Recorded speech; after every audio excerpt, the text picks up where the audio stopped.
Hi friends, welcome to our channel అమ్మాయి వంటలు.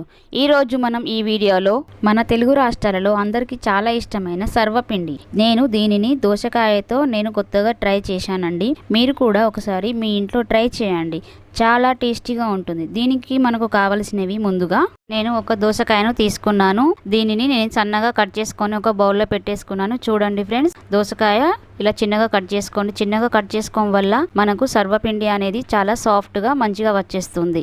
ఆ తర్వాత మనం ఇందులోకి బియ్యం పిండిని 2 కప్పులు తీసుకుంటున్నాను. దీనిలోకి మనకు కట్ చేసుకొని పెట్టేసుకున్న ఉల్లిగడ్డలు, సన్నగా కట్ చేసుకొని చిన్నగా కట్ చేసుకున్న కరివేపాకు కొంచెం తీసేసుకోవాలి. ఇందులోకి మనం వేయించి పెట్టుకున్న పల్లీలను కూడా తీసేసుకోవాలి. ఇందులోకి మనకు కావాల్సినవి పుట్నాలను కూడా తీసేసుకోవాలి. 2 స్పూన్స్ దంచి పెట్టేసుకున్న ఎల్లిపాయ జీలకర్ర పేస్టు, ఇందులోకి దంచుకొని పెట్టుకున్న అల్లం పేస్టు వేసుకోవాలి. ఇందులోకి మనకు కొంచెం ఎండు కొత్తిమీరలు తీసుకున్నాను. దీని తర్వాత మనకు కట్ చేసుకొని పెట్టుకున్న కొత్తిమీరను నేను బాగా కట్ చేసుకొని పెట్టుకున్నాను. గిన్నె తీసేసుకున్నాను. ఇందులోకి నేను కట్ చేసుకొని పెట్టేసుకున్న దోసకాయ ముక్కల్ని వేసేస్తున్నాను. ఇందులోకి మనం బియ్యం పిండిని కూడా యాడ్ చేసేసుకోవాలి.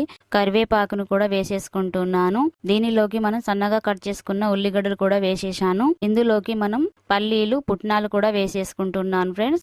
ఇది వేసుకున్న తర్వాత దీనిలోకి కొత్తిమీర వేసేసుకోవాలి. దంచి పెట్టేసుకున్న అల్లం జీలకర్ర పేస్ట్ ని కూడా వేసేసుకోవాలి.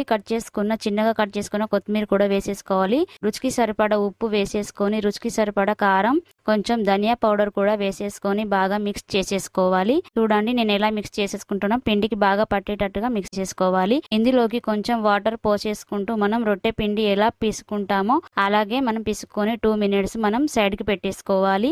పెనం తీసేసుకొని కొంచెం ఆయిల్ వేసేసుకున్న తర్వాత దీనిని మనం ఈ పెనానికి కొంచెం అప్లై చేసేసుకోవాలి. దీనిలోకి ముందుగా మనం కలిపి పెట్టుకున్న పిండిని తీసేసుకొని ఇలా నేను చూపిస్తున్న విధంగా మీరు ఇలా వత్తండి. వత్తిన తర్వాత దీనిని మన పిండి అనేది మన చేతికి అంటకుండా నేను ఆయిల్ తీసేసుకుంటున్నాను. చూడండి ఇలా తీసుకున్న తర్వాత ఇలా మొత్తం స్ప్రెడ్ చేసేసిన తర్వాత దీనికి నేను ఓల్ చేసేస్తున్నాను. చూడండి ఇలా ఓల్స్ చేసేసుకుంటున్నానండి. చూడండి ఇలా ఓల్స్ చేసేసుకోవడం వల్ల మనకు సర్వపిండి అనేది బాగా ఉడికిపోతుంది, టేస్టీగా కూడా వచ్చేస్తుంది ఫ్రెండ్స్. దీనిలోకి నేను 1 స్పూన్ ఆయిల్ తీసేసుకుంటున్నాను. ఇలా పోసుకున్న తర్వాత గ్యాస్ ఆన్ చేసేసుకోవాలి. గ్యాస్ ఆన్ చేసేసుకొని తవా పెట్టేసుకోవాలి. తవా పెట్టేసుకున్న తర్వాత మనం ఈ గ్యాస్ ని స్లో ఫ్లేమ్ లో పెట్టేసుకొని ఈ సర్వపిండిని ఇలా ఉడికించుకోవాలి. చూడండి ఒకవైపు ఉడికిపోయింది. నేను దీన్ని రెండో వైపు కూడా ఉడికించేసుకుంటున్నాను.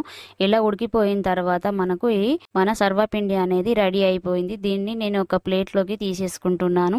చూశారా, మన దోసకాయ సర్వపిండి రెడీ అయిపోయిందండి. ఈ రెసిపీ ఒక రోజు మీ ఇంట్లో ట్రై చేసి ఎలా ఉందో కింద కామెంట్ చేయండి. మా వీడియో మీకు నచ్చినట్లయితే లైక్ చేయండి, షేర్ చేయండి, మా ఛానల్ ని సబ్స్క్రైబ్ చేసేసుకోండి. Thank you for watching friends.